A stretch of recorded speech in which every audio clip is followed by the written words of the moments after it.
Hello ladies and gentlemen, and welcome back to another State of the Channel. It's June. It's actually midway through June. It's about the time we posted the May State of the Channel. And I don't necessarily, sometimes I want to get, information out right at the beginning of the month, but generally speaking, it'll be sometime during the month. And it probably will not be back to back with the one from previous. So if we do one at the end of one month, we probably won't do one at the start of the next. Anyway, few things since last time. We have fixed the whole time discrepancy thing. I used to last time if I released something at 9 o'clock, for example, Central Time, I had it listed as 9 o'clock Greenwich Time. So it was a bit of an issue. There is still an issue with the times here, as the astute among you might notice. Currently, this is not correct. This is what it is normally. It is normally a 6-hour offset, and I put the normal time offset here.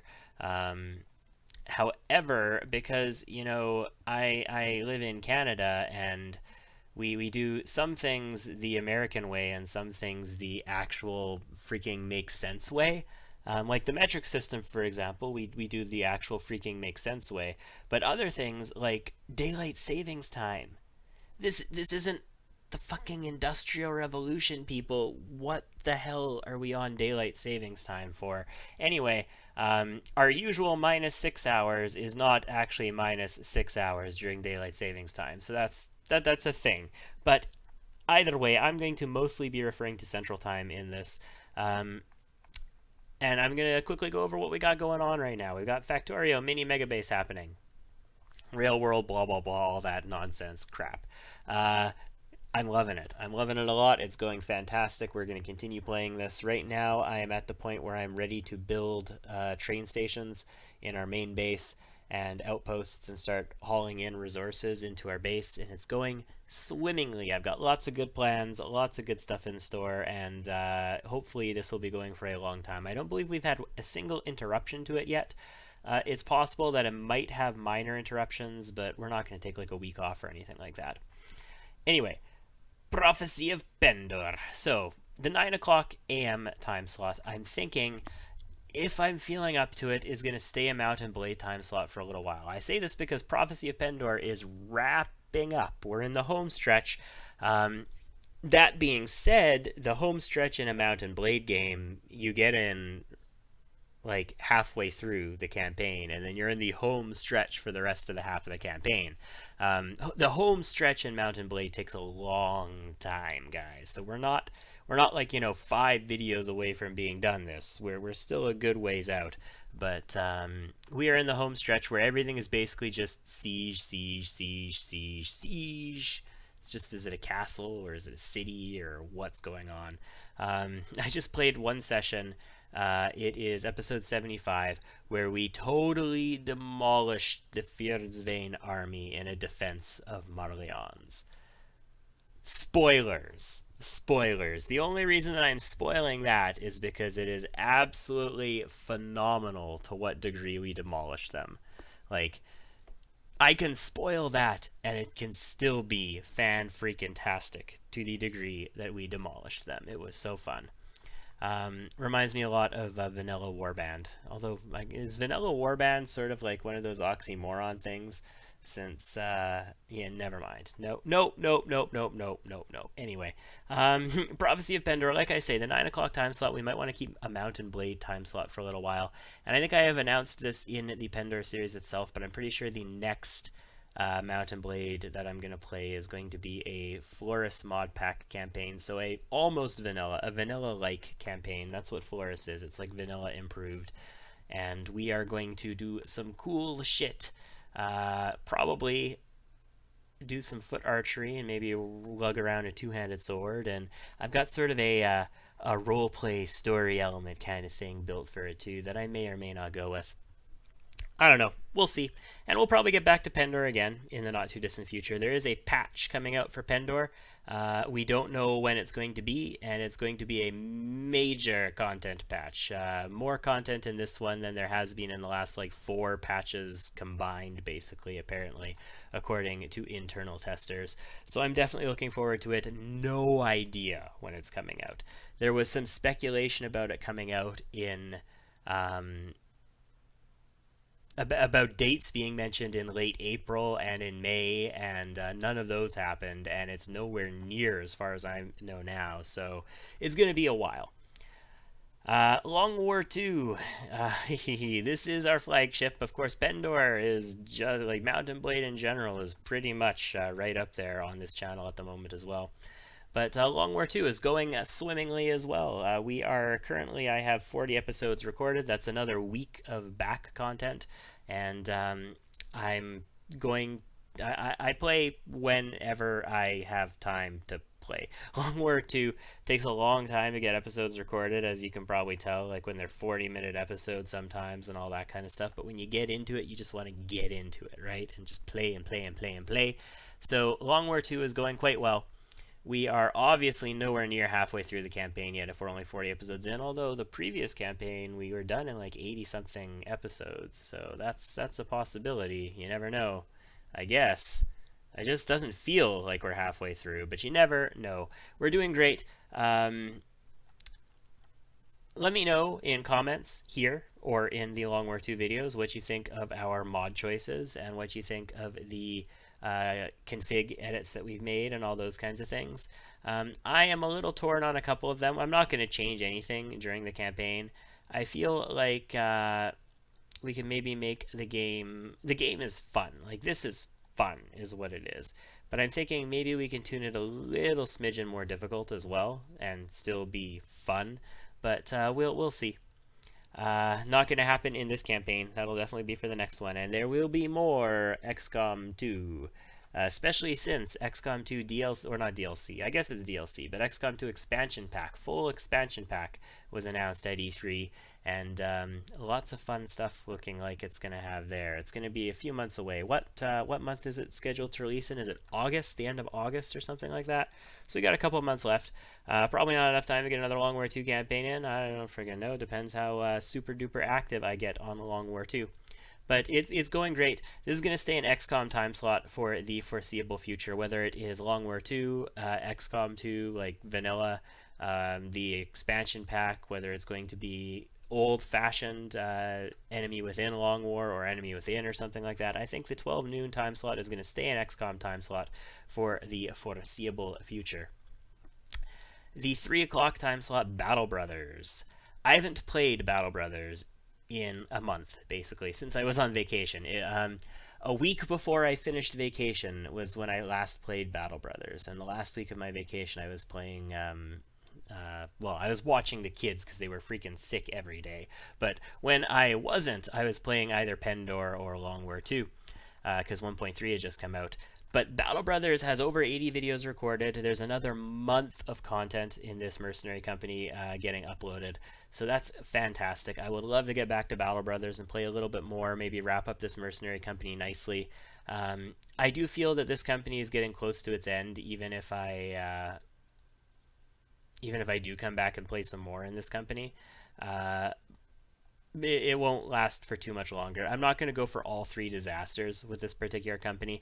I would love to get back into Battle Brothers again in the near future with a new company and play it a little bit better informed about what happened in release, because my last experience with Battle Brothers before I started playing was when it was barely a game. Like, the graphics for things, everything had the exact same graphic. Like, every piece of equipment had the exact same graphic. Like, you had a weapon, you had a graphic that represented a weapon, period.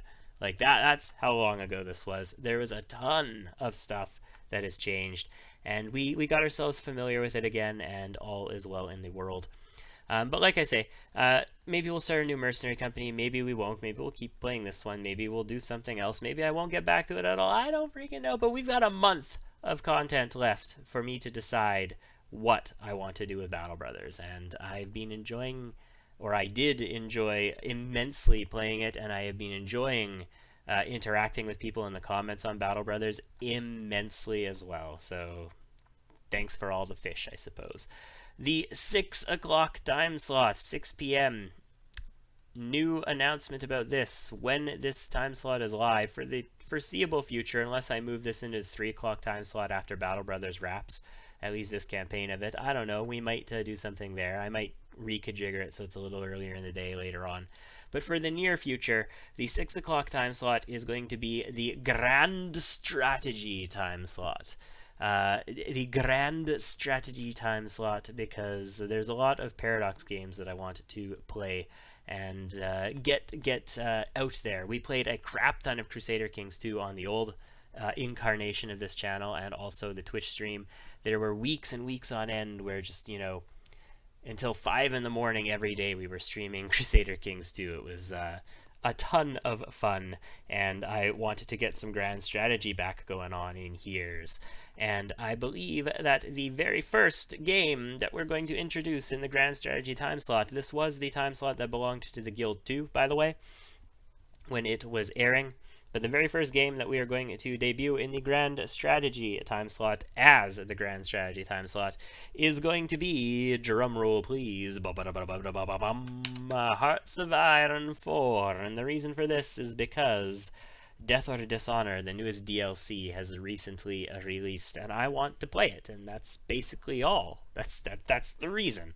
I want to play Death or Dishonor. And we did stream Hearts of Iron 3 on stream one time, like one day, where we just played a shitty throwaway campaign that was literally just to show people Hearts of Iron 3, basically. And we did okay.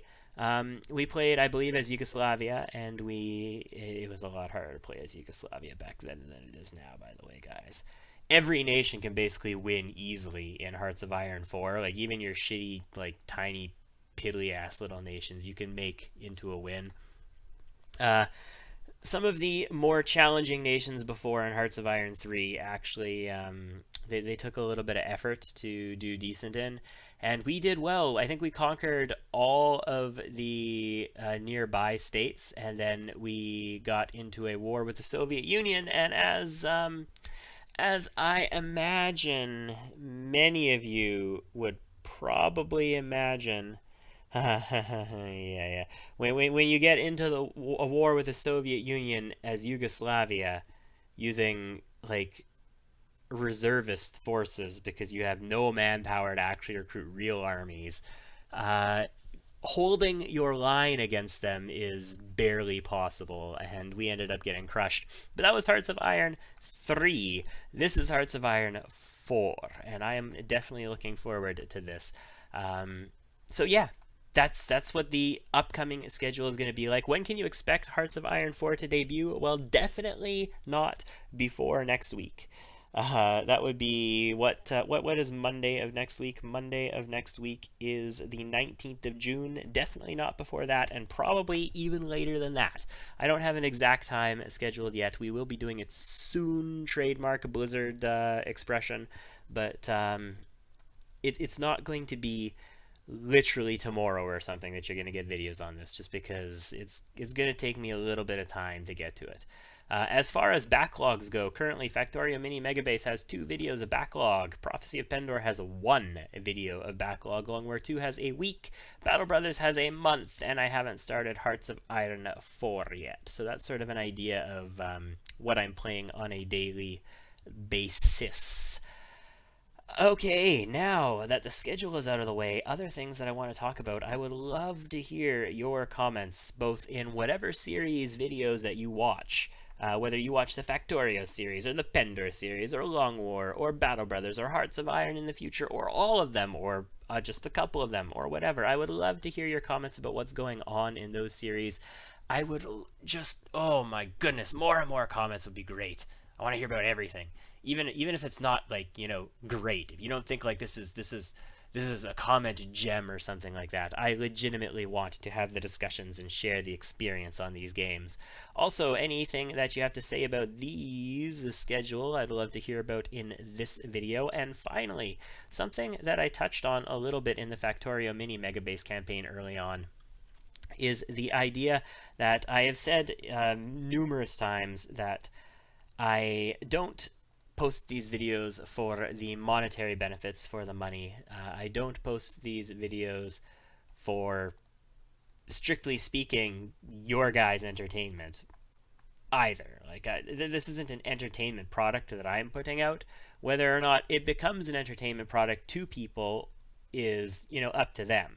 But that's not the reason I'm putting it out. The reason I'm putting it out is actually very selfish, extremely selfish. In fact, currently, it's because I want to recapture that gaming experience of sharing the experience with other people. And it's been going wonderfully since I've returned. I just got to say that. Thank you guys. You've been a wonderful community, and I've be very much appreciated your presence with me through this entire thing since I have returned to the YouTubes. However, in the next year, not over the course of the next year, but a year from now, I might be in a position for a bit of a paradigm shift on that. I mean, I'm going to have two little girls. One of them is going to be going into, well, that year she'll be going into grade 4, and the other one will be going into grade 1. And the beautiful thing about grade 1 that you don't have in kindergarten is a half day. Grade 1 takes an entire day. You go in the morning, you come home in the afternoon, like at, before dinner kind of thing. You're gone for 6.5 hours in the middle of the day, and that's intriguing.